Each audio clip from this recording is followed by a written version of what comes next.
ایک سگریٹ پینے کے بعد میں بھی بکری کی طرح خواب کی دنیا میں کھو گیا۔ جب سورج طلوع ہو رہا تھا تو میں درخت سے اتر آیا۔ اتنے میں میرے گزشتہ شام کے دونوں ساتھی بھی پہنچ گئے۔ وہ اپنے ہمراہ مزید 2 نوجوان لائے تھے۔ انہوں نے مجھ سے آتے ہی پوچھا کہ کیا میں نے رات کو چیتوں کی آواز سنی تھی۔ پھر انہوں نے درخت کی کٹی ہوئی شاخیں دیکھ کر مجھ سے سوال کیا کہ وہ کیسے ٹوٹ گئی تھیں۔ ان کے پہلے سوال کے جواب میں نے انہیں بتایا کہ میں رات کو چیتوں سے دوستانہ گفتگو کرتا رہا تھا اور بعد میں بیکار بیٹھنے کے بجائے درخت کی شاخیں توڑنے میں مشغول ہو گیا۔ پھر میں نے پوچھا کہ وہ رات کے طوفان سے باخبر تھے۔ اس پر ایک نوجوان نے کہا، صاحب ایسا طوفان اس علاقے میں پہلے کبھی نہیں آیا۔ ہوا میری جھونپڑی کو اڑا لے گئی ہے۔ اس کے ساتھی نے فوراً جواب دیا، صاحب آپ ہرگز افسوس نہ کریں۔ شیر سنگھ کتنے عرصے سے اپنی جھونپڑی دوبارہ بنانے کے متعلق سوچ رہا تھا۔ طوفان نے اسے جھونپڑی کو ڈھانے کی زحمت سے بچا لیا۔ یہاں سے اگلا باب شروع ہوتا ہے جس کا عنوان ہے دہشت کی رات۔ صنوبر کے درخت پر شب بیداری کے بعد مجھے کئی دن تک آدم خور کا اتا پتہ نہ چل سکا۔ وہ صنوبر کے درخت کے گرد و نواح میں دوبارہ نہ آیا اور نہ ہی مجھے اس مادہ چیتے کا پتہ چل سکا جس نے اس کی زندگی بچائی تھی۔ میں نے اسے جنگلوں اور کھیتوں میں تلاش کیا۔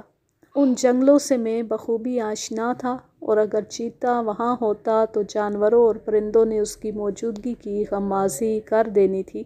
ظاہر ہے کہ مادہ چیتا اس وقت جنسی ملاپ سے بے چین اپنے گھر سے دور بھٹک رہی تھی جبکہ اس نے میری آواز سنی تھی اور ساتھی ملنے پر اسے اپنے ہمراہ اپنے علاقے میں لے گئی تھی۔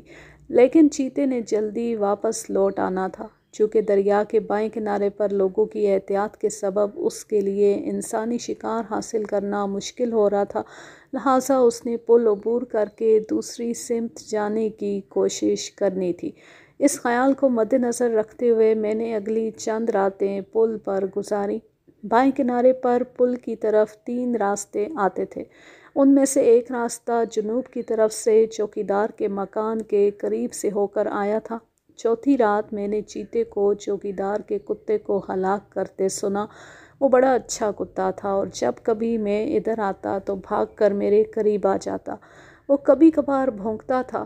اس رات وہ مسلسل 5 منٹ تک بھونکتا رہا اور آخر اس کی آواز ایک چیخ میں ڈھل کر خاموش ہو گئی۔ مکان کے اندر سے چوکیدار کی فقط ایک تیز آواز آئی اور پھر خاموشی چھا گئی۔ میں نے پل سے خاردار جھاڑیاں ہٹا کر راستہ کھول رکھا تھا۔ اگرچہ میں رائفل کے گھوڑے پر انگلی رکھے تیار بیٹھا تھا مگر چیتے نے اس رات پل عبور کرنے کی کوشش نہ کی۔ صبح کے وقت چیتے کے پنجوں کے نشانات سے معلوم ہوا کہ کتے کو ہلاک کرنے اور اسے راستے پر چھوڑنے کے بعد وہ مینار کی طرف آیا۔ 5 مزید قدموں نے اسے پل کے اوپر لے آنا تھا مگر اس نے وہ 5 قدم نہ اٹھائے۔ اس کے برعکس وہ دائیں سمت مڑا اور تھوڑی دور راستے پر چلنے کے بعد یاترا سڑک پر آ گیا۔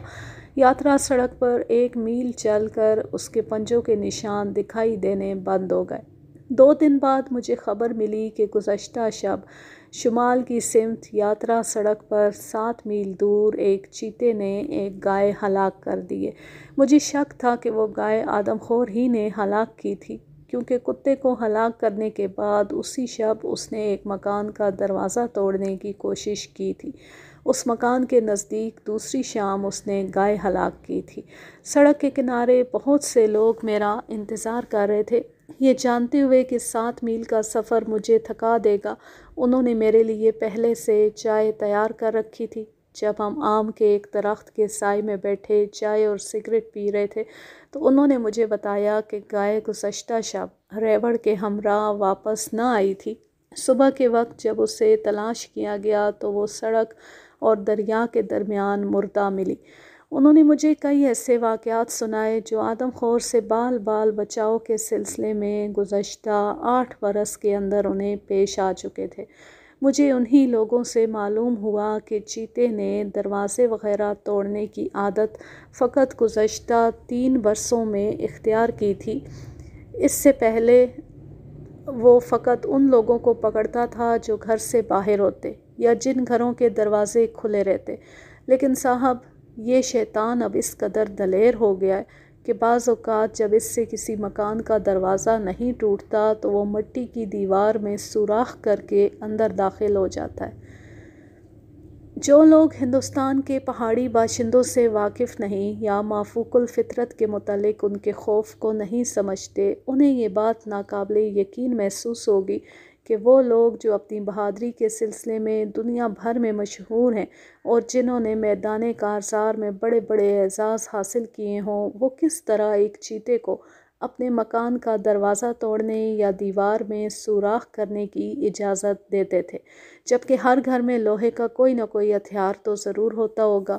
ان 8 برسوں میں مجھے فقط ایک واقعے کی خبر ہے جبکہ آدم خور کی مدافعت کی گئی، اور وہ بھی ایک عورت کی طرف سے۔ وہ اپنے گھر میں اکیلی سو رہی تھی، کمرے کا دروازہ کھلا رہ گیا تھا، دروازہ اندر کی سمت کھلتا تھا۔ کمرے میں داخل ہو کر چیتے نے عورت کی بائیں ٹانگ پکڑ لی۔ جب وہ اسے گھسیٹ کر باہر لے جا رہا تھا تو اتفاقاً عورت کے ہاتھ میں ایک گنڈاسا آ گیا۔ عورت نے گنڈاسے سے چیتے کو ایک کاری ضرب لگائی۔ چیتے نے پھر بھی اس کی ٹانگ نہ چھوڑی اور ٹانگ کو دروازے کے باہر لے آیا۔ دروازے کو عورت نے بند کیا یا وہ اتفاقاً بند ہو گیا، اس کا مجھے علم نہیں۔ بہرحال عورت دروازے کے اندر سے اور چیتا باہر سے زور لگانے لگا۔ اس کشمکش میں عورت کی ٹانگ اس کے جسم سے جدا ہو گئی اور چیتا اسے لے کر چلا گیا۔ اس زمانے میں مکنڈی لال گھڑوال کی طرف سے صوبہ جات متحدہ کی دستور ساز اسمبلی کا رکن تھا۔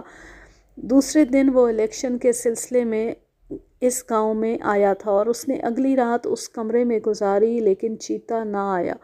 کونسل کو ایک رپورٹ میں مکنڈی لال نے بتایا کہ ایک برس میں چیتے نے 75 آدمی ہلاک کیے تھے، اور اس نے حکومت کو آدم خور کے خلاف سنجیدہ قدم اٹھانے کے لیے کہا تھا۔ مادھو سنگھ اور ایک دیہاتی کو لے کر میں اس جگہ گیا جہاں گائے پڑی تھی۔ گائے ایک گہرے نشیب میں ہلاک کی گئی تھی، سڑک سے 2 فرلانگ اور دریا سے 100 گز کے فاصلے پر۔ نشیب کے ایک طرف ایک بڑی چٹان تھی اور دوسری سمت چند چھوٹے چھوٹے درخت جن میں سے کسی پر بھی بیٹھا نہ جا سکتا تھا۔ درختوں کے نیچے اور گائے سے تقریباً 30 گز دور ایک چٹان تھی جس کے پیندے میں ایک کھو تھی۔ میں نے اس کھو میں بیٹھنے کا فیصلہ کر لیا۔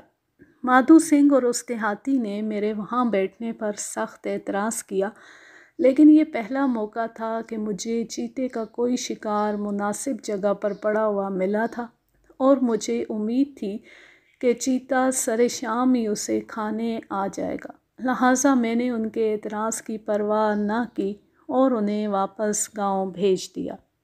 میری جگہ خشک اور آرام دہ تھی۔ اپنی پشت چٹان کے ساتھ لگانے اور اپنی ٹانگیں ایک جھاڑی میں چھپانے کے بعد مجھے یقین ہو گیا کہ چیتا مجھے دیکھ نہ سکے گا، اور اس سے پہلے کہ اسے میری موجودگی کا احساس ہو میں اسے ڈھیر کر لوں گا۔ میں اپنے ہمراہ ٹارچ اور ایک چاقو بھی لے آیا تھا۔ رائفل میرے گھٹنوں پر تھی۔ اس تیاری سے مجھے محسوس ہونے لگا کہ اس تنہا جگہ پر چیتے کو ہلاک کرنے کے سلسلے میں میرے امکانات خاصے روشن تھے، اور ایسا موقع اس سے پہلے مجھے کبھی نہ ملا تھا۔ کوئی جنبش کیے بغیر اور اپنی نظریں سامنے چٹان پر جمائے میں ساری شام بیٹھا رہا۔ گزرنے والا ہر لمحہ اس وقت کو نزدیک لا رہا تھا جب چیتے نے اپنے شکار کے پاس آنا تھا۔ آخر وہ وقت آ گیا، مگر میری توقع کے خلاف چیتا نہ آیا۔ آس پاس کی چیزیں اندھیرے کے غلاف میں غیر واضح دکھائی دینے لگیں۔ چیتے کے متوقع وقت پر نہ آنے سے مجھے کوئی فرق نہ پڑا تھا، کیونکہ میرے پاس ٹارچ تھی اور اس کا شکار مجھ سے فقط 30 گز دور تھا۔ گہرے نشیب پر مکمل سکوت طاری تھا۔ نشیب کے کنارے خشک پتے پڑے تھے جو ایک طرح سے میرے مددگار تھے۔ دن کی روشنی میں تو میں نے اپنی آنکھوں پر بھروسہ کرنا تھا، مگر اب مجھے اپنے کانوں اور قوت سامعہ سے کام لینا تھا۔ اپنا انگوٹھا ٹارچ کے بٹن پر اور انگلی گھوڑے پر رکھے، جس سمت سے آواز آتی میں ادھر گولی چلانے کے لیے تیار تھا۔ اب چیتے کا نہ آنا مجھے قدرے بے چین کرنے لگا تھا۔ کہیں یہ بات تو نہ تھی کہ چٹانوں میں کسی پوشیدہ جگہ سے اس نے میری ساری کارروائی دیکھ لی ہو اور اب اپنے تیز پنجے میری گردن میں گاڑنے کے لیے تیار بیٹھا ہو۔ اس کی ابھی تک نہ آنے کی اس کے سوا مجھے کوئی دوسری وجہ دکھائی نہ دی۔ کئی گھنٹوں تک میں کانوں پر زور ڈالے بیٹھا رہا۔ اتنے میں آسمان پر بادلوں کا ایک قافلہ نمودار ہوا اور ستارے آہستہ آہستہ اس کی زد میں آنے لگے۔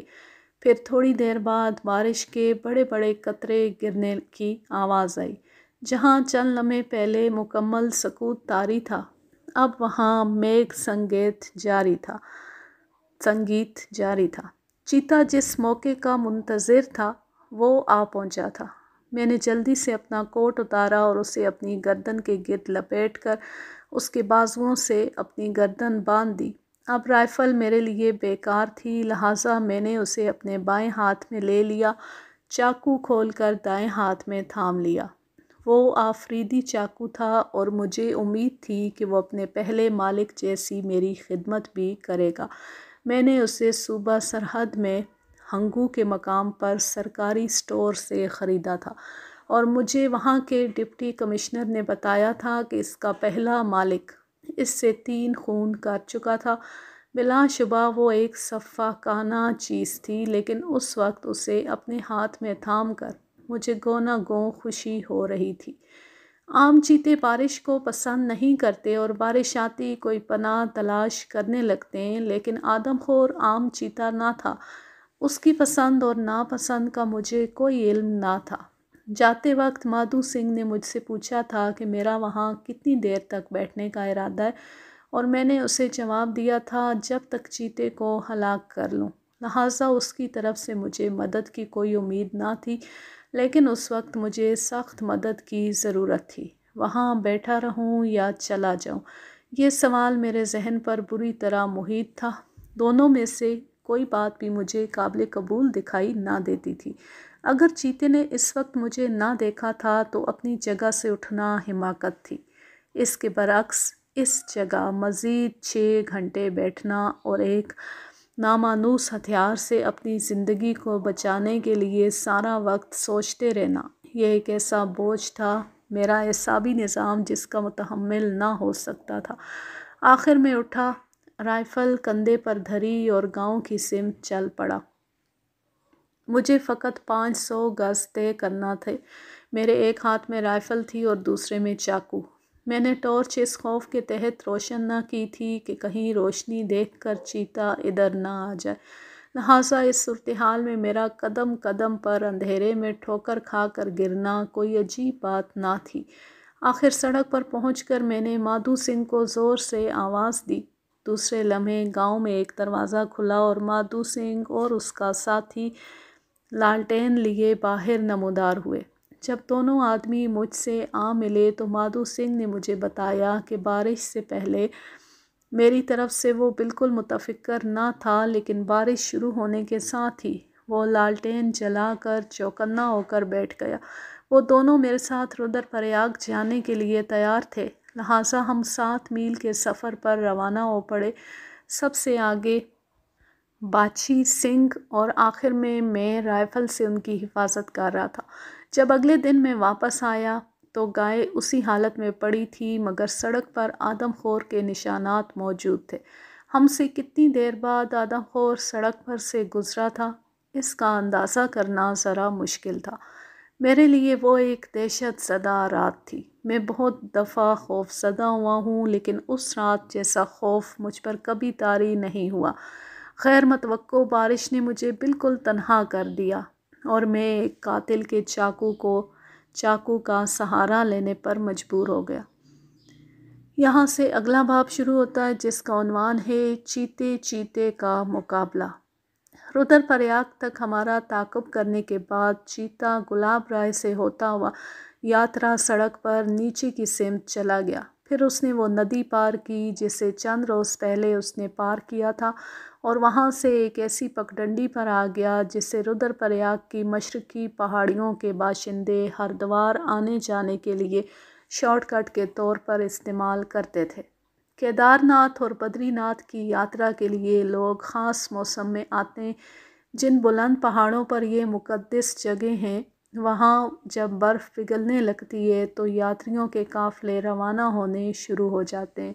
ان دونوں مندروں کے مہا پجاری میدان کے باسیوں کے نام ایک تار روانہ کرتے ہیں جس کا بڑی شدت سے انتظار کیا جاتا ہے۔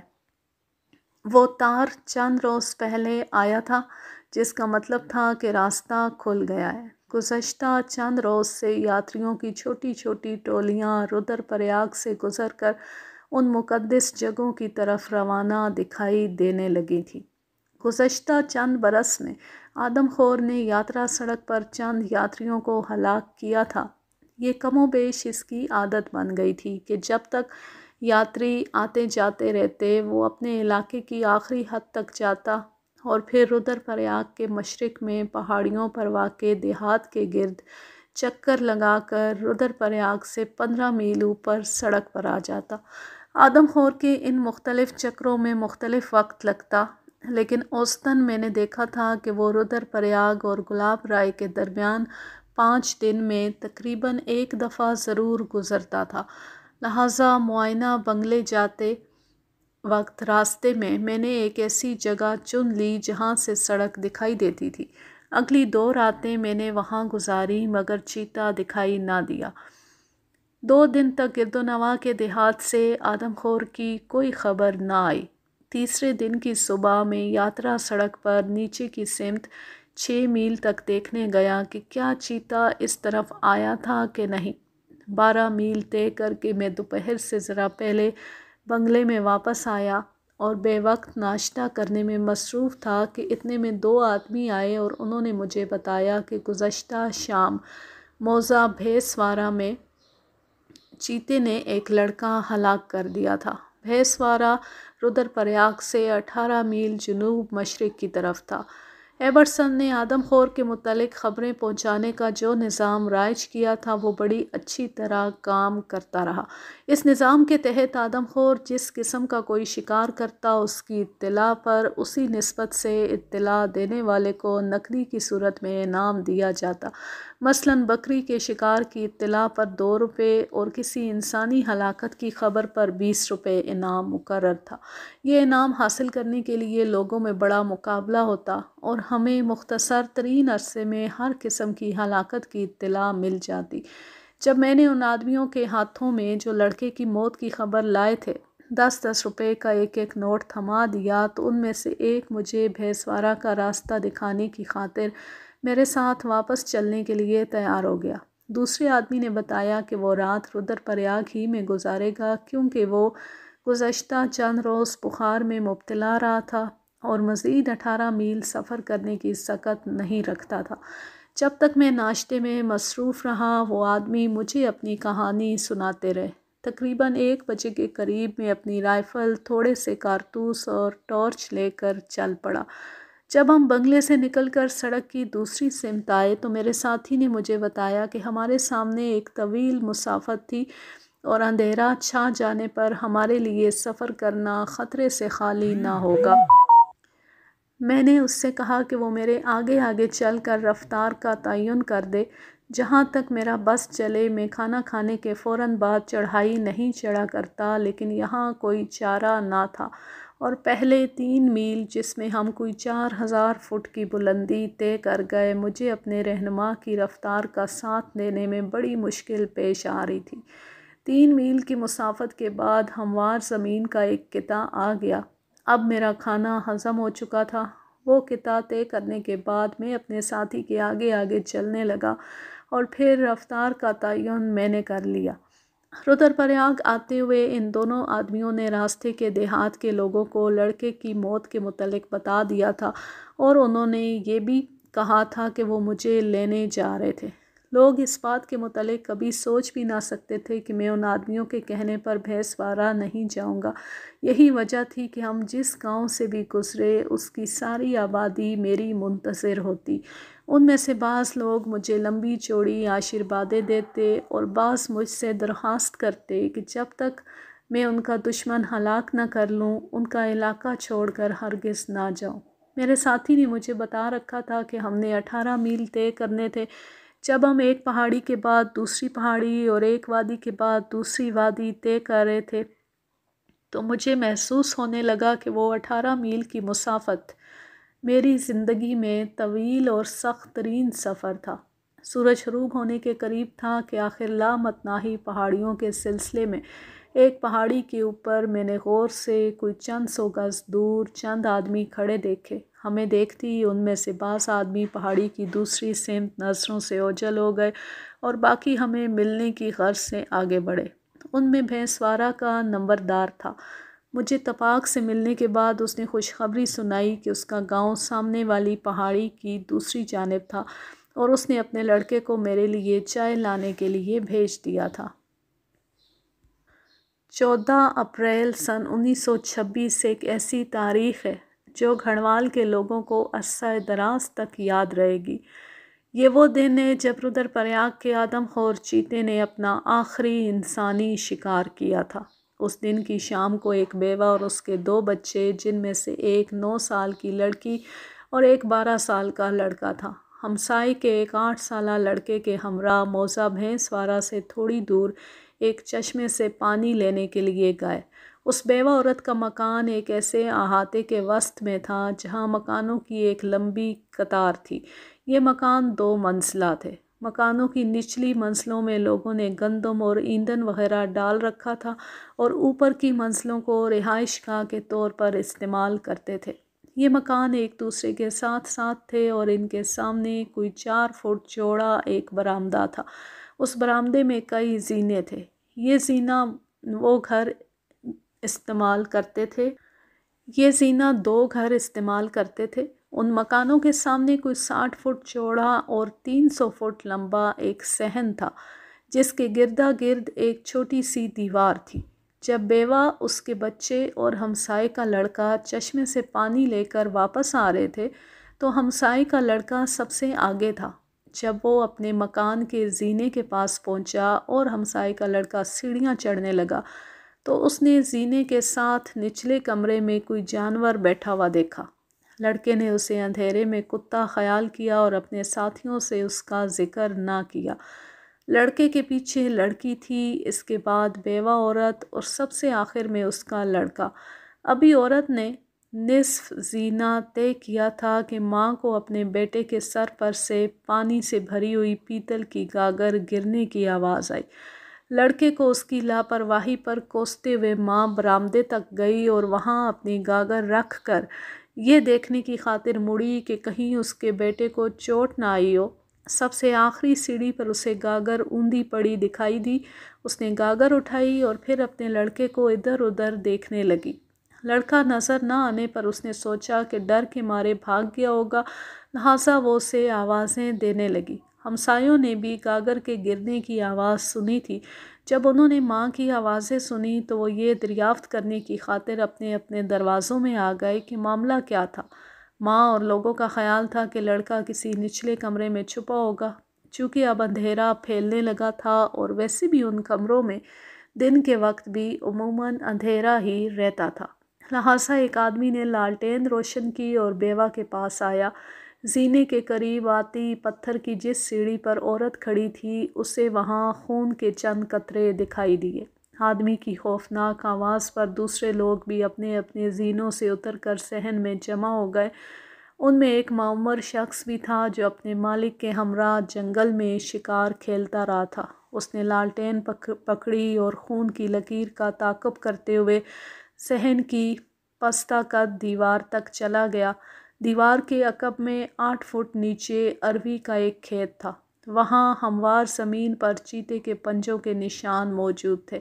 اس وقت تک کسی کو یہ شک نہ گزرا تھا کہ آدم خور لڑکے کو اٹھا کر لے گیا۔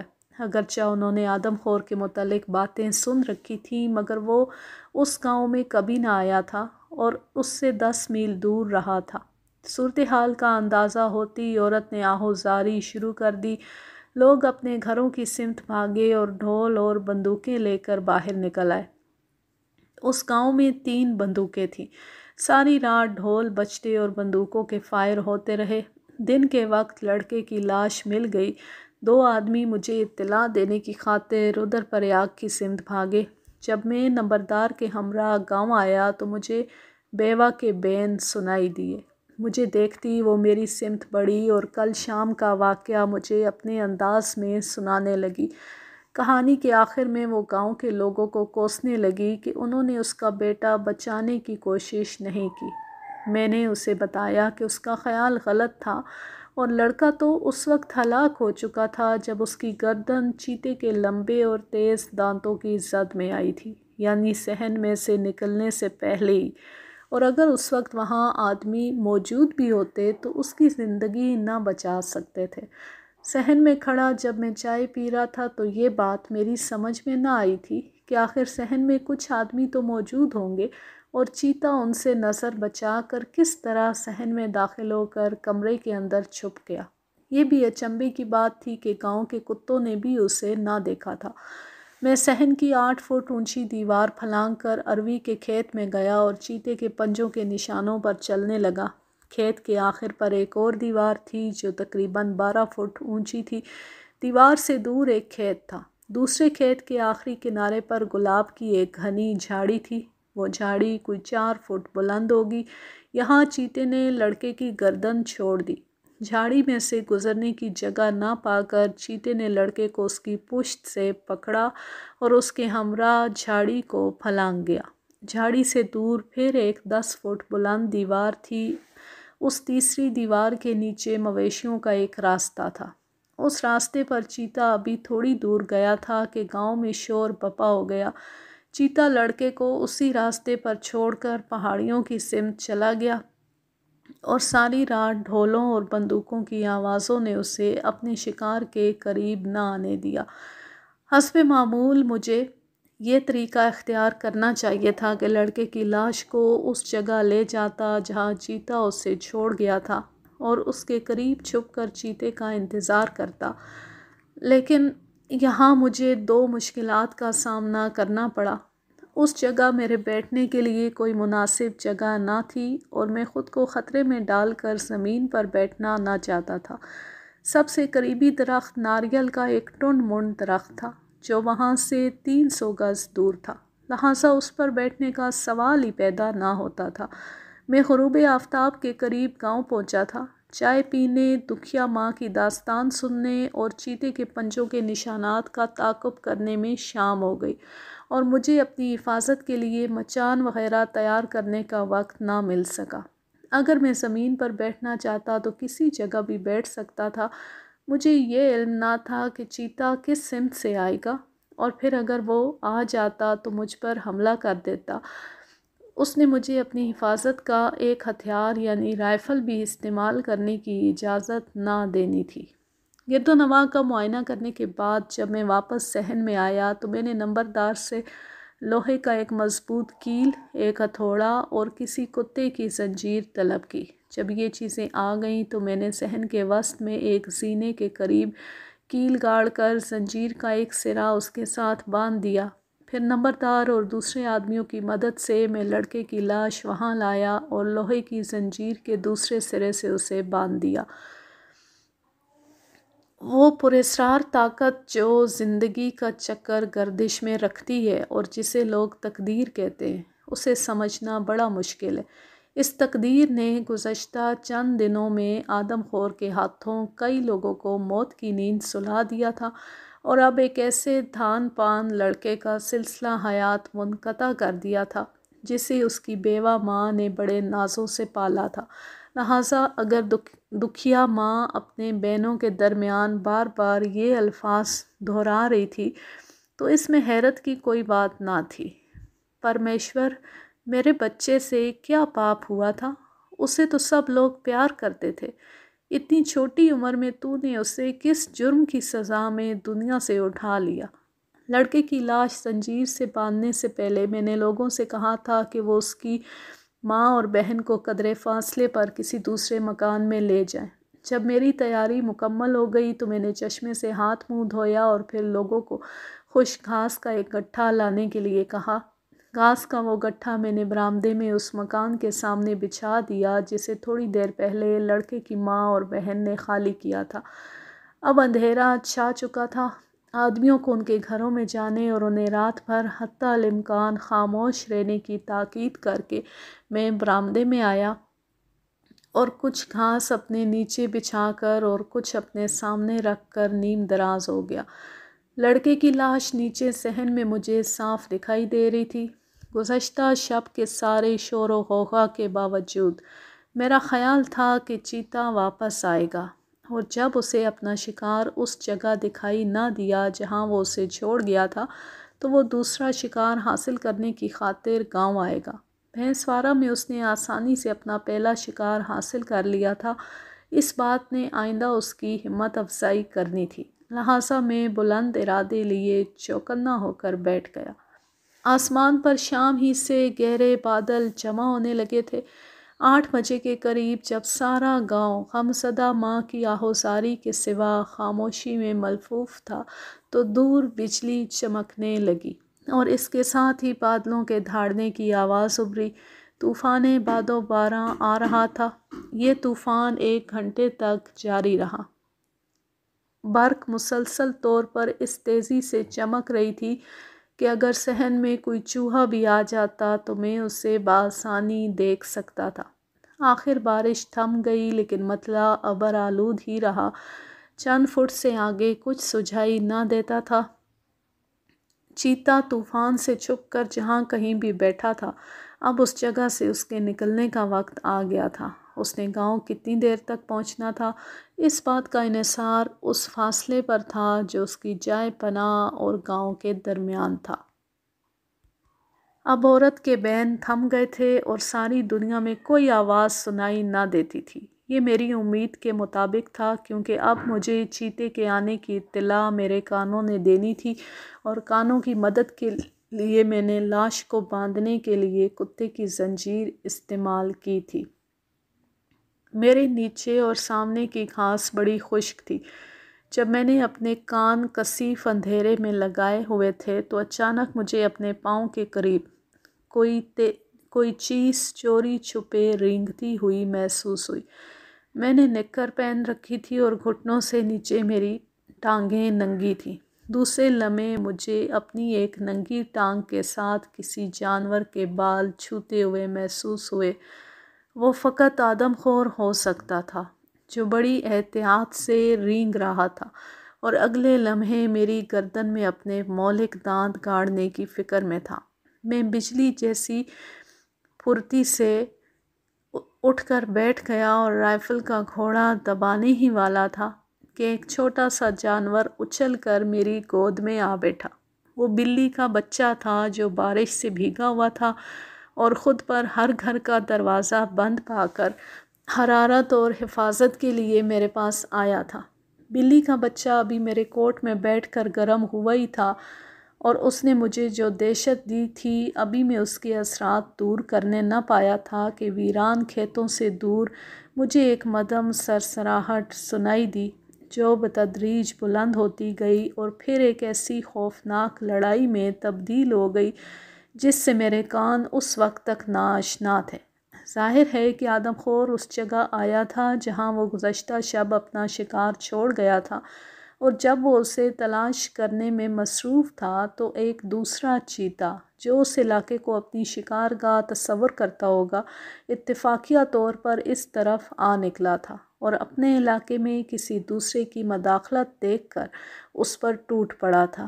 جس قسم کی لڑائی میں سن رہا تھا اس کی مثالیں بہت کم ملتی ہیں، کیونکہ شیر اور چیتے عموماً اپنے اپنے علاقے میں رہتے ہیں، اور اگر ان کا سامنا ہو جائے تو وہ آنکھوں ہی آنکھوں میں ایک دوسرے کی قوت کا اندازہ کر لیتے ہیں اور کمزور خود بخود پیچھے ہٹ جاتا ہے۔ اگرچہ آدم خور بوڑھا تھا مگر وہ بڑا طاقتور چیتا تھا۔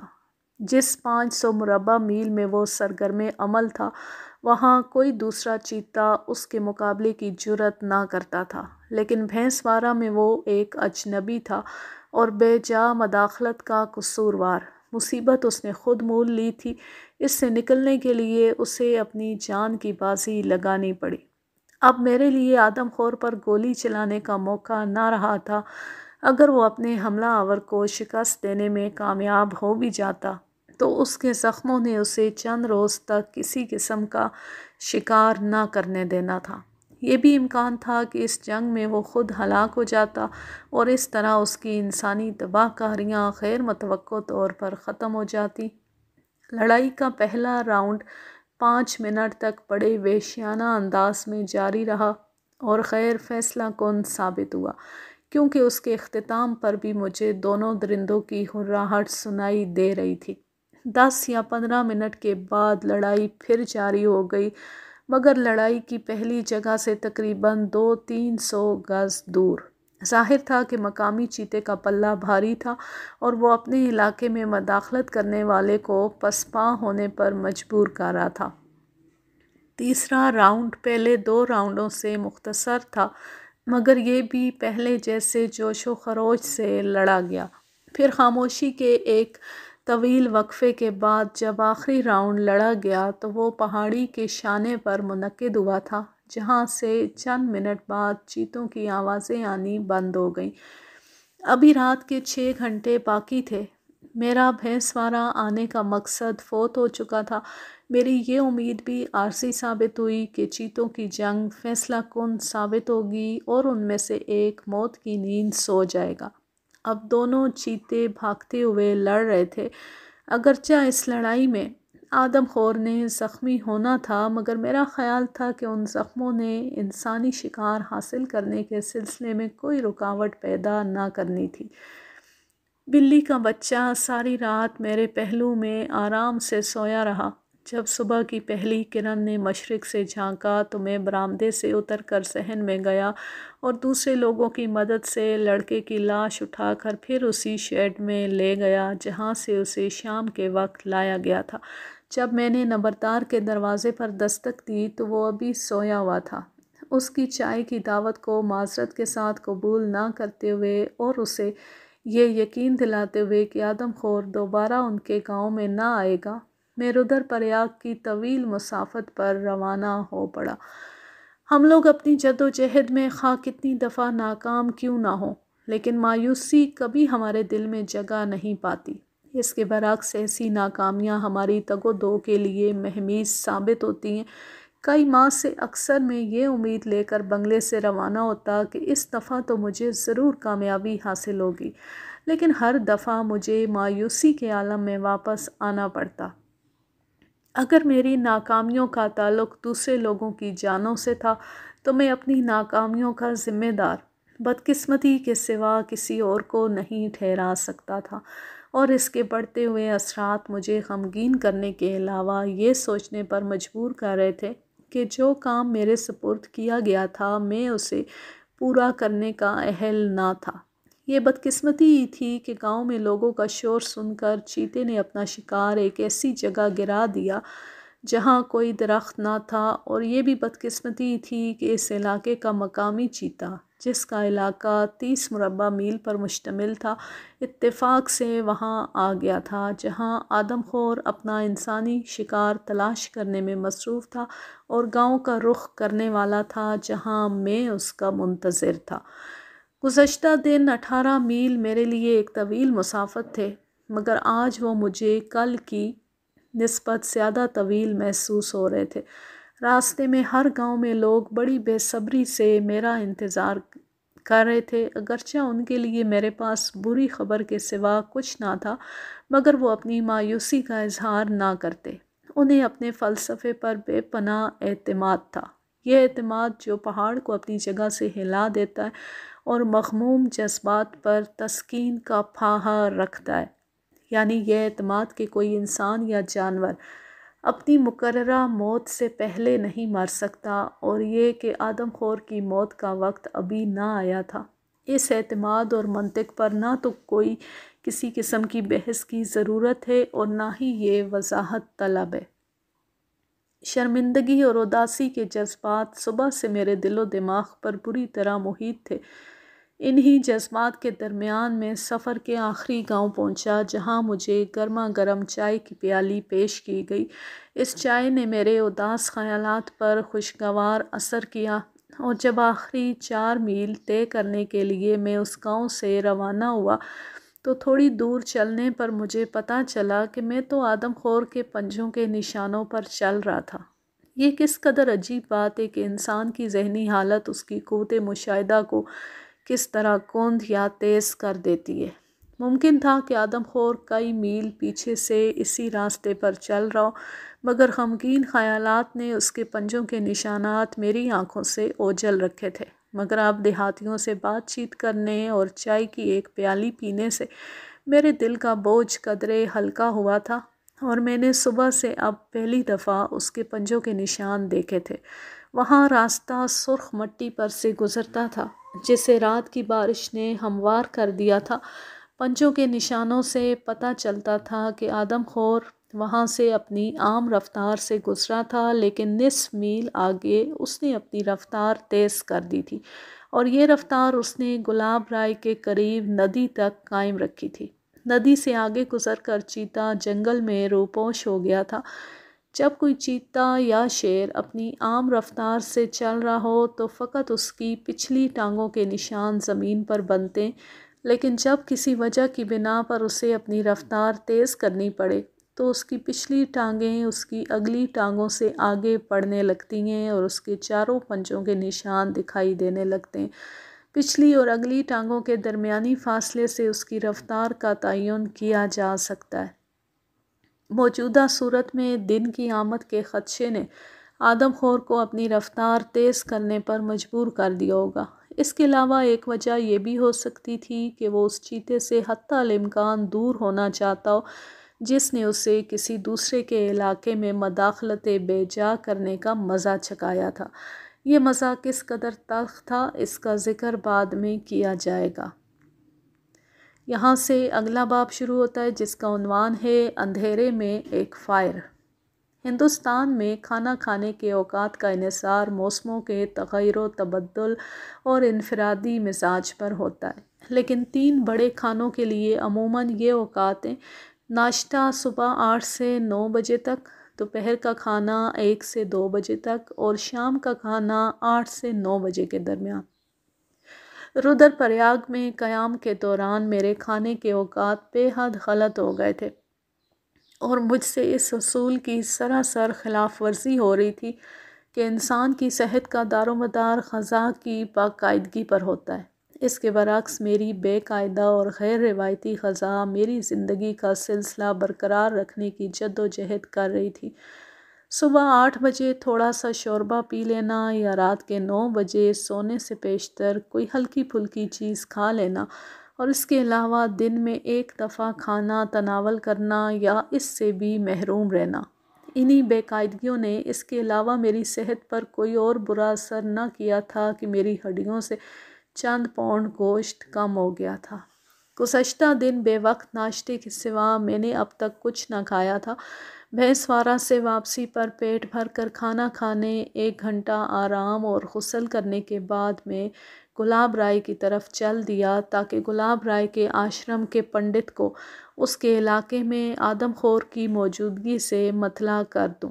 رودر پریاگ میں اپنی پہلی آمد کے موقع پر میں نے اس پنڈت سے دوستی استوار کی تھی اور اس سے باتیں کیے بغیر کبھی اس کے مکان کے قریب سے نہ گزرا تھا۔ وہ مجھے آدم خور اور یاتریوں کے متعلق بڑے دلچسپ واقعات سنایا کرتا تھا۔ اس کے علاوہ وہ دوسرا شخص تھا جو آدم خور کے منہ میں آ کر اس کا لقمہ بننے سے بچ گیا تھا۔ پہلی وہ عورت تھی جس کی ٹانگ چیتا لے گیا تھا۔ اس کا سنایا ہوا ایک واقعہ ایک ایسی عورت کے متعلق تھا جو آشرم سے چند میل نیچے ایک گاؤں میں رہتی تھی اور جس سے پنڈت بخوبی آشنا تھا۔ ایک دن رودر پریاگ بازار سے واپسی پر وہ عورت شام کے وقت گلاب رائے پہنچی اور اس ڈر کے تحت کہ اب وہ اندھیرا پھیلنے سے پہلے اپنے گھر نہ پہنچ سکے گی، اس نے پنڈت سے اس کے آشرم میں رات بسر کرنے کے لیے جگہ طلب کی۔ پنڈت نے اسے جگہ دے دی، مگر اسے ہدایت کی کہ وہ اسٹور روم کے دروازے کے سامنے سوئے۔ اس اسٹور روم میں پنڈت آشرم میں رات گزارنے والے یاتریوں کا سامان رکھا کرتا تھا۔ پنڈت کا خیال تھا کہ دروازے کے قریب سونے سے عورت ایک طرف تو اسٹور روم کی حفاظت میں رہے گی اور اس کی دوسری سمت وہ 50 یاتری ہوں گے جو اس رات آشرم میں ٹھہرے تھے، یعنی عورت دونوں سمت سے آدم خور کے خطرے سے محفوظ ہو جائے گی۔ آشرم کی چھت اور دیواریں گھاس پھوس اور بانسوں سے بنی ہوئی تھیں اور اس کا کھلا منہ سڑک کے نزدیک تھا۔ اس رات کے کسی پہر اچانک ایک یاتری عورت چیخ مار کر اٹھ بیٹھی اور چلانے لگی کہ اسے کسی بچھو نے کاٹ لیا تھا۔ روشنی کا کوئی انتظام نہ تھا، لیکن دیا سلائی کی مدد سے جب اس عورت کا پاؤں دیکھا گیا تو اس پر ایک جگہ خراش دکھائی دی جس میں سے خون بہہ رہا تھا۔ دوسرے یاتری اس عورت کو کوسنے لگے اور یہ کہہ کر وہ دوبارہ سو گئے کہ کہیں بچھو کے کاٹنے سے خون بھی نکلتا ہے، اور یہ کہ وہ یوں ہی بات کا پتنگڑ بنا رہی تھی۔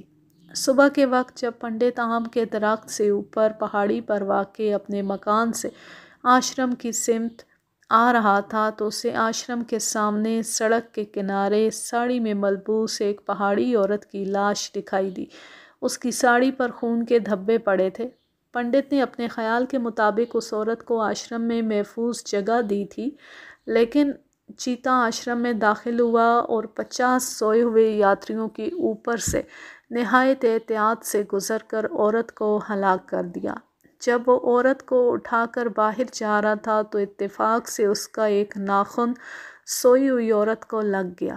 اس سوال کے جواب میں کہ آخر چیتے نے دوسرے 50 یاتریوں کو چھوڑ کر اس ایک عورت کو اپنا شکار کیوں بنایا، پنڈت نے مجھے بتایا کہ سارے آشرم میں وہی ایک عورت تھی جس نے رنگین ساڑی پہن رکھی تھی۔ یہ جواب میرے نزدیک معتبر حیثیت نہیں رکھتا، لیکن اس سلسلے میں میرا یہ جواب ہے کہ سارے آشرم میں وہی ایک پہاڑی عورت تھی جس کے جسم کی خوشبو سے دوسرے پہاڑی باشندوں کے جسموں کی خوشبو کی مانند تھی، اور چیتا اس سے بخوبی واقف تھا۔ وہ اس تک پہنچ گیا اور اسے تلاش کر کے اپنے ہمراہ باہر لے آیا۔ اس واقعے کو زیادہ عرصہ نہ گزرا تھا کہ خود پنڈت کا آدم خور سے سامنا ہو گیا۔ صحیح تاریخ مجھے معلوم نہیں، اگر کوئی اسے جاننے کا خواہش مند ہے تو رودر پریاگ کے کالی کمبلی اسپتال سے دریافت کی جا سکتی ہے۔ کہانی کا مقصد پورا کرنے کے لیے یہ کہنا کافی ہوگا کہ یہ واقعہ سن 1921 کے موسم گرما میں وقوع پذیر ہوا، یعنی پنڈت سے میری پہلی ملاقات سے 4 برس پہلے۔ موسم گرما کی ایک شام کو مدارس کے 10 یاتری دن کے سفر سے تھکے ہارے گلاب رائے کے آشرم میں پہنچے اور انہوں نے وہاں رات بسر کرنے کی خواہش کا اظہار کیا، اس ڈر کے پیش نظر کہ اگر گلاب رائے میں کوئی اور آدمی ہلاک ہو گیا تو اس کا آشرم بدنام ہو جائے گا۔ اس نے یاتریوں سے کہا کہ وہ 2 میل مزید سفر کر کے رودر پریاگ پہنچ جائیں، جہاں انہیں رات گزارنے کے لیے محفوظ رہائش مل جائے گی۔ جب اسے پتہ چلا کہ تھکاوٹ سے چور یاتریوں پر اس کی باتوں کا کوئی اثر نہ ہوگا تو وہ انہیں اپنے مکان میں جگہ دینے پر رضامند ہو گیا۔ اس کا مکان آم کے درخت سے 50 گز اوپر تھا۔ پنڈت کا مکان بھی بھیسوارہ کے مکانوں کی ساخت سے ملتا جلتا تھا، یعنی مکان کا نچلا کمرہ ایندھن اور غلہ وغیرہ جمع کرنے کے لیے استعمال کیا جاتا تھا اور بالائی کمرہ رہائش کے لیے تھا۔ نچلے کمرے کے قریب سے پتھروں کا ایک زینہ اوپر جاتا تھا۔ زینے کے آخر پر ایک چھوٹا سا برآمدہ تھا اور برآمدے میں بالائی کمرے کا دروازہ تھا۔ شام کے کھانے سے فارغ ہو کر پنڈت اور اس کے بن بلائے مہمان کمرے میں داخل ہو گئے اور اسے اندر سے مقفل کر دیا۔ کمرے میں کوئی روشن دان نہ تھا، جس کے سبب وہاں بڑا حبس تھا۔ دم گھٹنے کے ڈر سے رات کے کسی وقت پنڈت دروازہ کھول کر برآمدے میں آ گیا اور برآمدے کی چھت کو سہارا دینے والے ایک ستون سے لگ کر کھڑا ہو گیا۔ اس نے تازہ ہوا اندر لے جانے کی خاطر منہ کھولا ہی تھا کہ اس کی گردن جیسے کسی شکنجے میں آ گئی۔ اس نے جلدی سے ستون کو مضبوطی سے پکڑ لیا اور اپنے پاؤں اپنے حملہ آور کے جسم کے ساتھ بڑی مضبوطی سے جماتے ہوئے اسے پوری طاقت سے پیچھے کی سمت دھکیل کر اپنی گردن اس کے دانتوں سے آزاد کرا لی۔ چیتا زینے پر سے لڑک کر نیچے آ گرا۔ پنڈت نیم بے ہوشی کے عالم میں برآمدے کے فرش پر گرنے والا تھا کہ اس نے برآمدے کی چھوٹی سی دیوار میں نصب لوہے کی سلاخ کا سہارا لے لیا۔ پنڈت نے ابھی سہارا لیا ہی تھا کہ چیتا برق رفتاری سے اوپر آیا اور اس نے اپنا ایک پنجہ اس کے دائیں بازو میں گاڑ دیا اور اسے زینے کے نیچے کھینچنے لگا۔ پنڈت نے لوہے کی سلاخ پر اپنے دائیں ہاتھ کی گرفت زیادہ مضبوط کر لی۔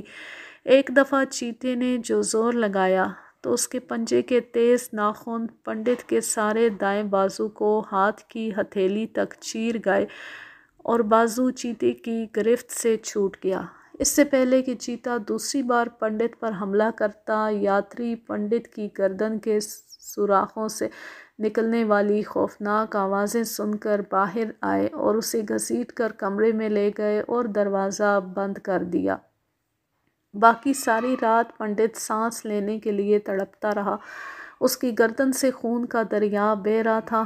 اس سارے عرصے میں چیتا دروازہ توڑنے کی کوشش کرتا رہا اور ہرراتا رہا اور ادھر یاتری دہشت سے چیخیں مارتے رہے۔ صبح ہونے پر یاتریوں نے بے ہوش پنڈت کو اٹھایا اور اسے رودر پریاگ میں کالی کملی ہسپتال لے آئے، جہاں 3 ماہ تک ایک نالی سے اس کے پیٹ میں خوراک پہنچائی جاتی رہی۔ کوئی 6 ماہ بعد وہ واپس گاؤں گلاب رائے آیا۔ اس کی صحت خراب اور اس کے بال سفید ہو چکے تھے۔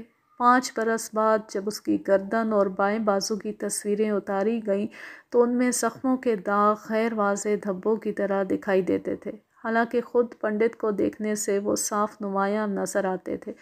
مجھ سے گفتگو کرتے وقت پنڈت چیتے کو ہمیشہ بدرو کہا کرتا تھا۔ پہلے دن اپنا واقعہ سنانے کے بعد جب اس نے مجھ سے پوچھا کہ میرے پاس اس بات کا کیا ثبوت تھا کہ بدروحیں مادی روپ نہیں دھار سکتیں، تو اسے خوش کرنے کی خاطر میں بھی آدم خور کو بدروح کہنے لگا۔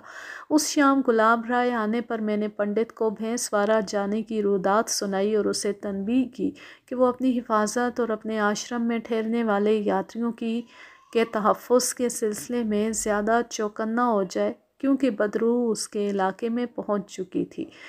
وہ رات اور اس سے اگلی 3 راتیں میں سڑک کے قریب گھاس کے ایک تختے پر بیٹھا آدم خور کا انتظار کرتا رہا۔ چوتھے دن ایبرسن پوری سے واپس آ گئے۔ ایبرسن ہمیشہ میرے اندر ایک تازہ روح بھر دیا کرتے تھے۔ مقامی باشندوں کی طرح ان کا بھی یہی یقین تھا کہ اب تک چیتے کے ہلاک ہونے کا الزام کسی پر نہ دھرا جائے۔ آخر آج نہیں تو کل اسے ضرور اپنی سزا پانی ہے۔ انہیں بتانے کے لیے میرے پاس بہت سا مواد تھا، اگرچہ میری ان سے باقاعدہ خط و کتابت تھی اور میرے خطوں کے اقتباس حکومت کو جانے والی رپورٹوں اور اخباروں میں درج ہوتے تھے۔ اس کے باوجود میں انہیں وہ تمام تفصیلات نہ لکھ سکا تھا جنہیں سننے کے وہ بہت مشتاق تھے۔ مجھے بتانے کے لیے ایبرسن کے پاس بھی بہت سا مسالہ تھا۔ انہوں نے بتایا کہ اب تک آدم خور کے ہلاک نہ کیے جانے پر اخبارات نے بے حد ہنگامہ بپا کر رکھا تھا اور یہ تجویز پیش کی جا رہی تھی کہ ہندوستان کے گوشے گوشے سے شکاریوں کو گھڑوال جانے کے لیے ترغیب دی جائے۔ اخبارات کی اس تحریک کے نتیجے کے طور پر ایبرسن کے پاس فقط 2 شکاریوں کے خط آئے۔ ایک شکاری نے لکھا تھا کہ اگر اس کی آمد، رہائش، خوراک اور اسی نوعیت کے دوسرے انتظامات کر دیے جائیں تو وہ آنے کے لیے تیار تھا۔ دوسرے شکاری نے یہ تجویز ارسال کی تھی کہ چیتے کو جلد از جلد ہلاک کرنے کا یہ طریقہ تھا کہ ایک بکری لے کر اس کی جلد پر آرسینک، ایک خاص قسم کا زہر، اس کی تہ چڑھا دی جائے اور اسے آدم خور کے راستے میں باندھ دیا جائے۔ اسے کھانے سے چیتا ہلاک ہو جائے گا۔ اس نے یہ بھی لکھا تھا کہ ایسی بکری کا منہ باندھ دیا جائے تاکہ وہ اپنے جسم سے آرسینک کو چاٹ نہ سکے۔ اس دن ہم دیر تک باتیں کرتے اور اپنی ناکامیوں کا جائزہ لیتے رہے۔ دوپہر کے کھانے پر جب میں نے ایبرسن کو چیتے کی اس عادت سے آگاہ کیا کہ وہ 5 دن میں ایک دفعہ ضرور رودرپریاگ اور گلاب رائے کے درمیان یاترا سڑک سے گزرتا تھا اور اسے ہلاک کرنے کا اب یہی ایک طریقہ رہ گیا تھا کہ میں اگلی 10 راتیں سڑک کے کنارے کسی مناسب جگہ پر اس کے انتظار میں گزاروں، تو پہلے وہ میری اس تجویز سے متفق نہ ہوئے۔ ان کا کہنا تھا کہ میں نے پہلی کئی راتیں جاگ کر گزاری ہیں اور مزید 10 راتوں کی بیداری میرے حساب پر برا اثر ڈالے گی۔ بہرحال میں نے انہیں اپنا ہم خیال بنا لیا اور پھر انہیں بتایا کہ اگر اس عرصے میں چیتے کو ہلاک کرنے میں کامیاب نہ ہو سکا تو نینی تال لوٹ جاؤں گا اور کسی دوسرے شکاری کو اپنی قسمت آزمانے کے لیے میدان خالی کر دوں گا۔ وہ شام ایبرسن میرے ساتھ گلاب رائے تک گئے اور آم کے درخت پر مچان تیار کرنے میں انہوں نے میری مدد کی۔ آم کا وہ درخت آشرم سے 100 گز اور پنڈت کے مکان سے 50 گز نیچے تھا۔ درخت کے نیچے اور سڑک کے درمیان ہم نے ایک مضبوط کھونٹ گاڑ کر اس کے ساتھ ایک بکری باندھ دی اور اس کی گردن میں ایک گھنٹی باندھ دی۔ چاندنی راتیں اپنے عروج پر تھیں، لیکن گلاب رائے کی مشرقی پہاڑیاں چاند کو وادی گنگا میں زیادہ دیر چمکنے کا موقع نہیں دیتی۔ اگر چیتا اندھیرے میں آتا تو بکری نے مجھے اس کی آمد سے مطلع کر دینا تھا۔ جب تمام تیاریاں مکمل ہو گئیں تو ایبرسن یہ وعدہ کر کے واپس بنگلے چلے گئے کہ کل صبح سویرے وہ 2 آدمی میرے پاس بھیج دیں گے۔ جب میں ایک چٹان پر بیٹھا سگریٹ پی رہا تھا اور اندھیرا پھیلنے کا انتظار کر رہا تھا تو پنڈت آیا اور میرے قریب بیٹھ گیا۔ وہ سگریٹ نہ پیتا تھا۔ شام کے ابتدائی حصے میں اس نے ہمیں مچان بناتے دیکھا تھا اور اب وہ مجھے یہ ترغیب دینے آیا تھا کہ میں مچان پر بیٹھنے کا ارادہ ترک کر دوں اور ساری رات بے آرامی میں گزارنے کے بجائے بستر میں نیند کے مزے لوں۔ میں نے اسے بتایا کہ فقط وہی ایک رات نہیں بلکہ اگلی 9 راتیں بھی میں مچان پر بسر کرنے کا ارادہ رکھتا تھا، اور اگر میں بدرو کو ہلاک نہ کر سکا تو کم از کم دوسرے دشمنوں کے حملوں سے اس کے گھر اور آشرم کو تو بچا سکوں گا۔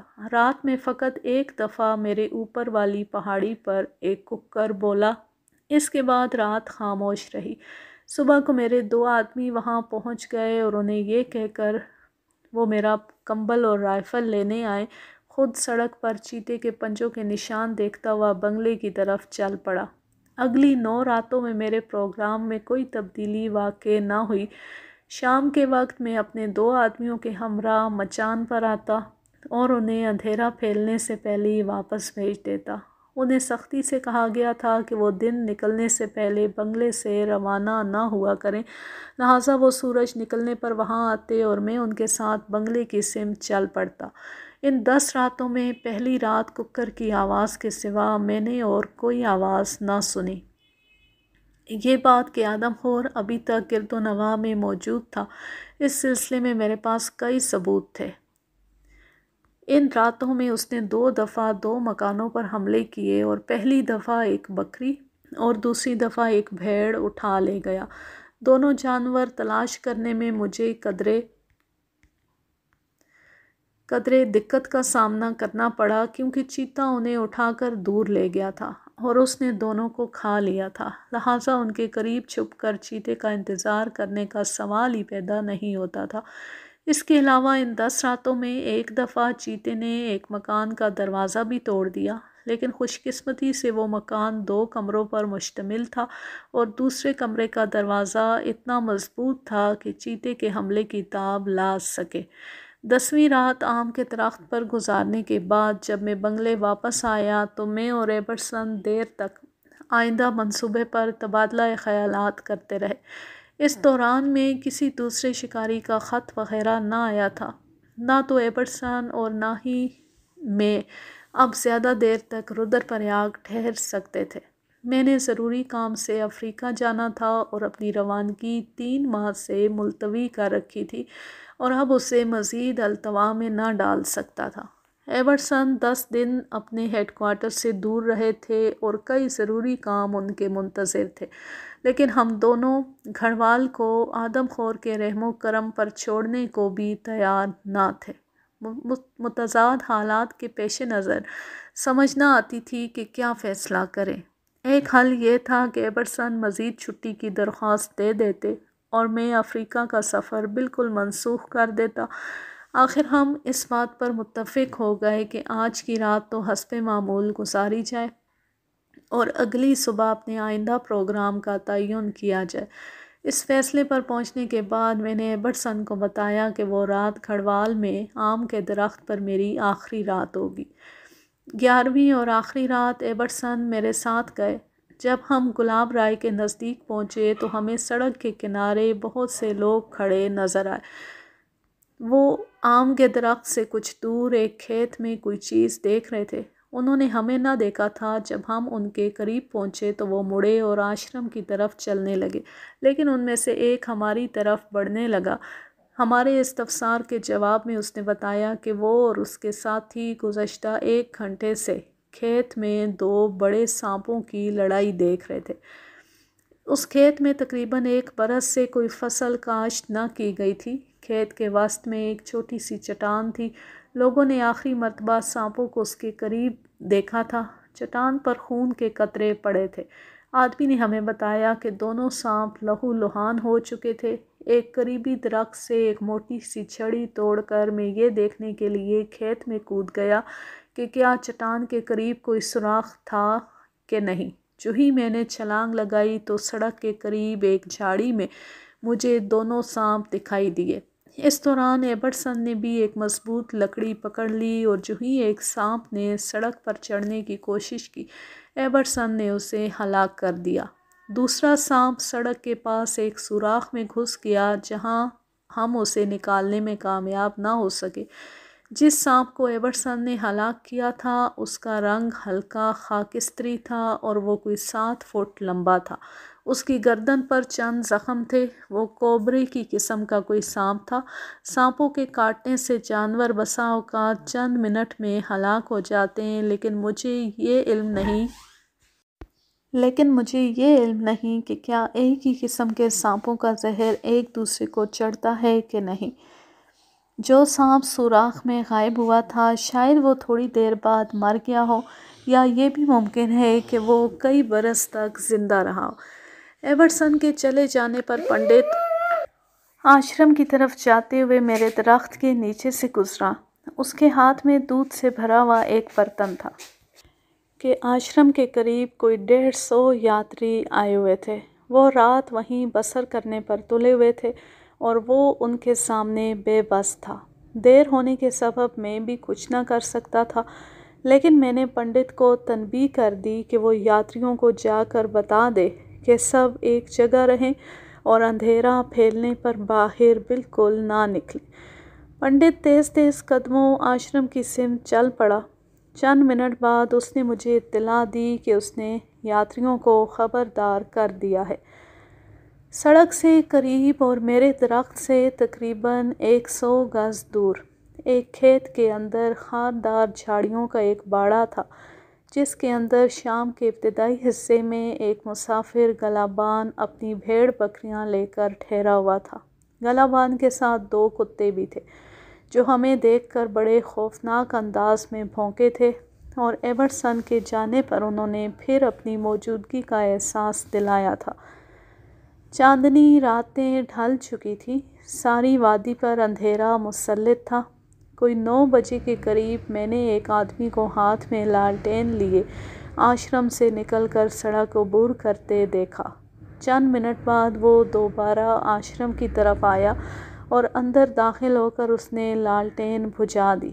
اس لمحے گلابان کے کتے بڑی تیزی سے بھونکنے لگے۔ کتے بلا شبہ چیتے کو دیکھ کر بھونک رہے تھے، جس نے شاید لالٹین والے آدمی کو دیکھ لیا تھا اور اب اس کے تعاقب میں آشرم کی طرف آ رہا تھا۔ پہلے تو کتے سڑک کی طرف منہ کر کے بھونکتے رہے، لیکن چند منٹ بعد وہ مڑے اور میری سمت میں بھونکنے لگے۔ میرے خیال کے مطابق چیتے نے درخت کے نیچے بندھی ہوئی بکری کو دیکھ لیا تھا اور وہ کتوں کی نظروں سے اوجھل ہونے کی خاطر زمین پر لیٹ گیا تھا۔ یہی وجہ تھی کہ اب کتوں نے بھونکنا بند کر دیا تھا۔ چیتا اب اپنے اگلے اقدام کے متعلق سوچ رہا تھا۔ میں چیتے کی آمد سے باخبر ہو گیا تھا اور مجھے یہ بھی علم تھا کہ وہ میرے درخت کے عقب سے بکری کو دیکھ رہا تھا، لیکن اس کے ساتھ ہی مجھے یہ خدشہ کتنی دیر سے تنگ کر رہا تھا کہ کیا چیتا بکری پر حملہ کرے گا یا اس کے گرد چکر لگا کر آشرم کی طرف جا کر وہاں قسمت آزمائی کرے گا۔ اگر وہ بکری پر حملہ کرتا تو اس صورت میں مجھے اس پر گولی چلانے کا موقع مل جانا تھا۔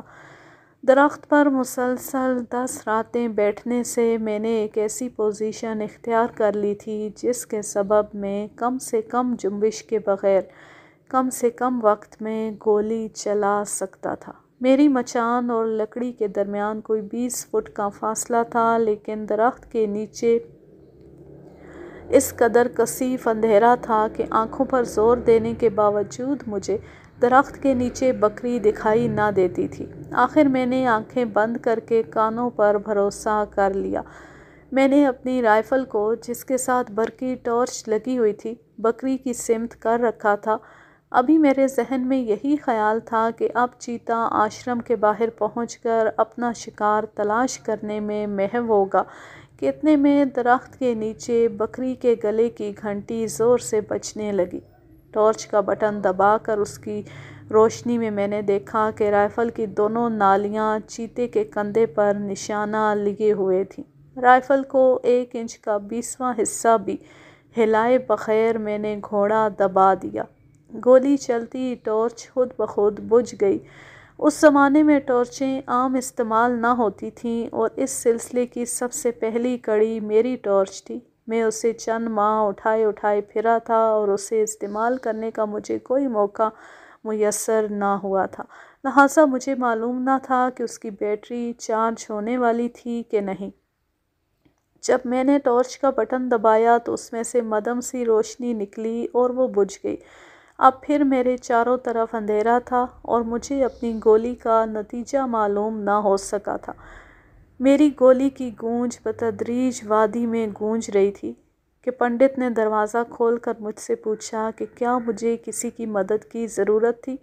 میں اس وقت اپنی تمام تر توجہ سے چیتے کی کوئی آواز سننے میں محو تھا، لہٰذا میں نے اسے کوئی جواب نہ دیا اور اس نے بھی جلدی سے دروازہ بند کر لیا۔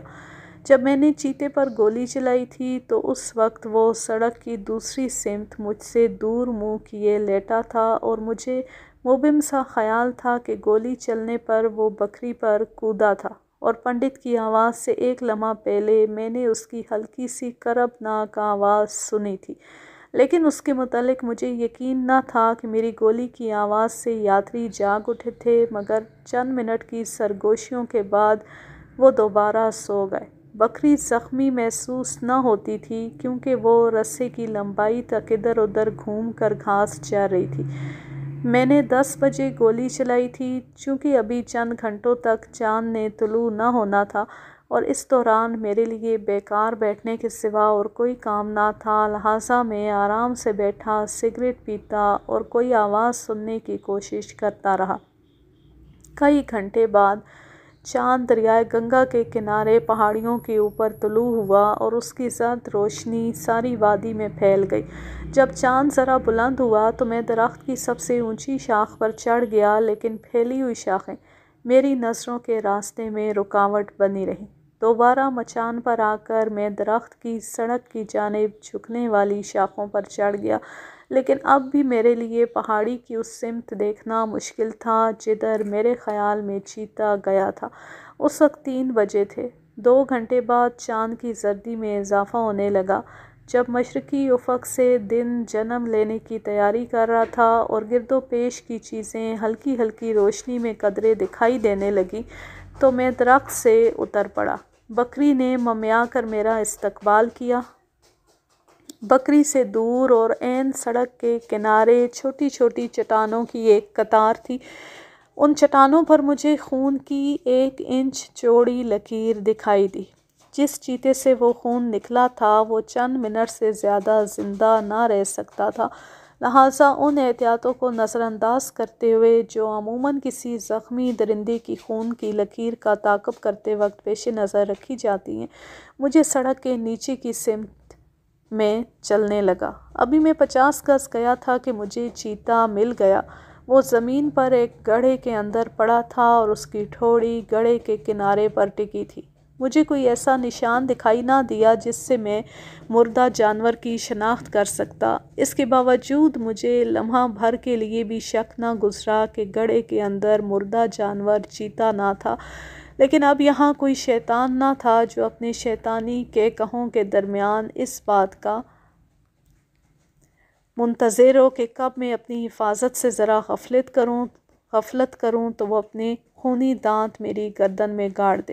اب میرے سامنے ایک بوڑھا چیتا پڑا تھا جو اپنی نسل سے اس لحاظ سے جدا تھا کہ اس کا منہ خاکستری تھا اور اس کی مونچھوں کے بال غائب تھے۔ ہندوستان کا سب سے دہشت ناک جانور جس سے ہر کوئی نفرت کرتا تھا اور انسانی قوانین کے مطابق جس کا یہ جرم تھا کہ اس نے فقط اپنی زندگی میں اضافہ کرنے کے لیے انسانی خون بہانا شروع کر دیا تھا، اور جو اب اپنی ٹھوڑی گڑھے کے کنارے پر ٹکائے نیم باز آنکھوں سے ابدی نیند سو رہا تھا۔ جب میں وہاں کھڑا اپنی رائفل کی دوسری نالی میں سے کارتوس نکال رہا تھا تو میں نے پیچھے کھانسی کی ہلکی سی آواز سنی۔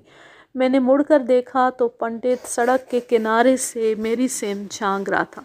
میں نے اسے اپنے پاس آنے کا اشارہ کیا۔ چیتے کا سر دیکھتے ہی وہ رک گیا اور مجھ سے سرگوشی کے عالم میں پوچھا کہ وہ مر چکا تھا یا سو رہا تھا۔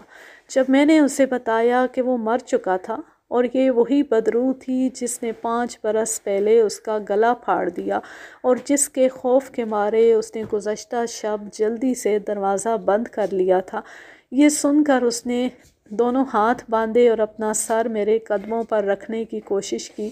دوسرے لمحے سڑک سے ایک آواز سنائی دی، صاحب آپ کمال ہیں۔ میرا ایک آدمی مجھے متفکر آواز میں بلا رہا تھا۔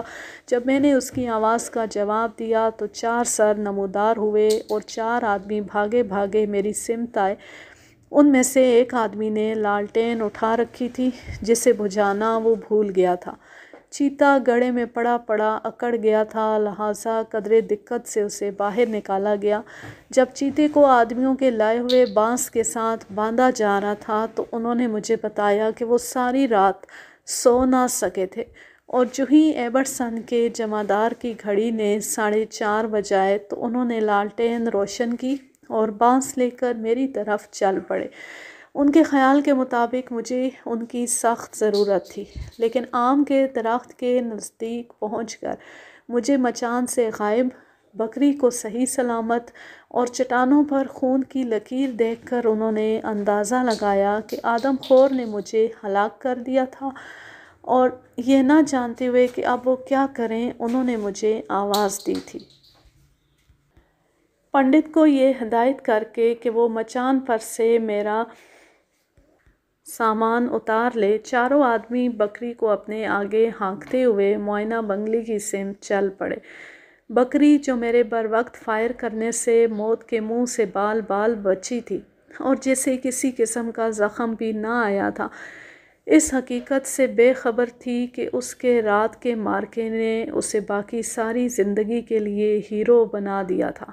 اس کے گلے میں خوبصورت ہار پہنایا جانا تھا اور اس نے اپنے مالک کے لیے آمدنی کا ایک ذریعہ بن جانا تھا۔ بعد میں نے وہ بکری اس شخص کو دے دی جس سے میں نے اسے خریدا تھا۔ جب میں نے بنگلے کا دروازہ کھٹکھٹایا تو ایبرسن ابھی تک سوئے ہوئے تھے۔ دروازے کے شیشے میں سے مجھے دیکھتی وہ ایک چھلانگ لگا کر بستر سے نکلے اور بھاگ کر دروازہ چوپٹ کھول دیا۔ انہوں نے مجھے زور سے باہوں میں بھینچ لیا اور اگلے لمحے وہ چیتے کے گرد ناچنے لگے جسے آدمیوں نے برآمدے میں رکھ دیا تھا۔ میرے لیے گرم چائے اور غسل کے لیے گرم پانی کا حکم دے کر انہوں نے ایک دم اپنے اسٹینوگرافر کو بلایا اور اس وقت حکومت، اخبارات، میری بہن اور میری بیوی جین کو تار لکھوا دیے۔ انہوں نے مجھ سے ایک سوال نہ پوچھا کیونکہ وہ جانتے تھے کہ الصبح جو چیتا میں ان کے پاس لایا تھا وہ آدم خور کے سوا کون ہو سکتا تھا؟ لہٰذا سوالات کی کیا ضرورت تھی؟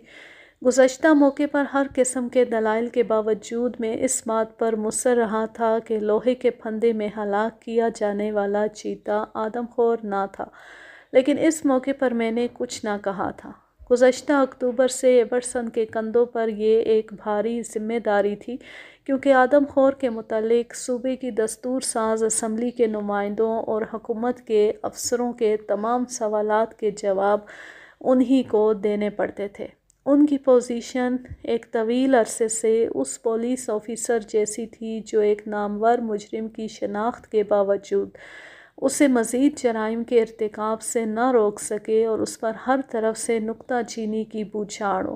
لہٰذا اس میں حیرت کی کوئی بات نہیں کہ 2 مئی سن 1926 کو ایبرسن دنیا کے مسرور ترین انسان تھے، کیونکہ اب وہ حکومت اور اخبارات کو مطلع کرنے کے علاوہ رودر پریاگ اور گرد و نواح کے دیہات کے باشندوں کو بھی بتا سکتے تھے کہ جو بدرو انہیں 8 برس سے تنگ کر رہی تھی اب اس کا خاتمہ ہو چکا تھا۔ چائے کی کئی پیالیاں پینے اور غسل کرنے کے بعد میں نے تھوڑی دیر سونے کی کوشش کی، مگر شدت جذبات سے مجھے نیند نہ آ سکی اور میں بستر سے نکل آیا۔ پھر ایبرسن اور میں نے چیتے کو ماپا اور اس کا بغور معائنہ کیا۔ ہماری پیمائش اور معائنے کے نتائج درج ذیل ہیں۔ لمبائی پنجوں کے درمیان سے 7 فٹ 6 انچ، لمبائی جسم کے خموں کے اوپر سے 7 فٹ 10 انچ۔ چیتے کی موت کے 12 گھنٹے بعد یہ پیمائش کی گئی تھی۔ حلیہ رنگ ہلکا خاکستری، بال چھوٹے اور تیز، مونچھیں کوئی نہیں، دانت پرانے اور بے رنگ، سامنے کا ایک بڑا دانت ٹوٹا ہوا، زخم دائیں کندھے میں گولی کا ایک تازہ زخم، زبان اور منہ کالے، پچھلے بائیں بازو میں گولی کا ایک پرانا زخم، اسی پنجے سے ایک ناخن اور پنجے کا ایک حصہ غائب، سر پر کئی زخم جو ایک حد تک مندمل ہو چکے تھے، پچھلی دائیں ٹانگ پر ایک گہرا زخم جو ایک حد تک مندمل ہو چکا تھا، دم پر کئی زخم جو بڑی حد تک مندمل ہو چکے تھے، بائیں پچھلی ٹانگ کی ران پر ایک زخم جو ایک حد تک مندمل ہو چکا تھا۔ چیتے کا منہ اور زبان کیوں کالے تھے اس کی وجہ میں بیان کرنے سے قاصر ہوں۔ بعض لوگ کہتے تھے کہ وہ سائنائڈ کا اثر تھا، ممکن ہے ایسا ہی ہو، مگر میں وثوق سے کچھ نہیں کہہ سکتا۔ سر، دم اور پچھلی دائیں ٹانگ کے ایک حد تک مندمل زخم اسے بھینسوارہ میں دوسرے چیتے سے لڑائی کے دوران آئے تھے۔ پچھلی بائیں ران کا زخم پھندے میں گرفتار ہونے کے سبب تھا۔ پچھلی بائیں ٹانگ کے پنجوں کا زخم اس گولی کا نتیجہ تھا جو سن 1921 میں نوجوان فوجی افسر نے پل پر سے چلائی تھی۔ چیتے کی کھال اتارتے وقت اس کے سینے کے قریب جلد میں سے ایک چھوٹی سی گولی نکلی۔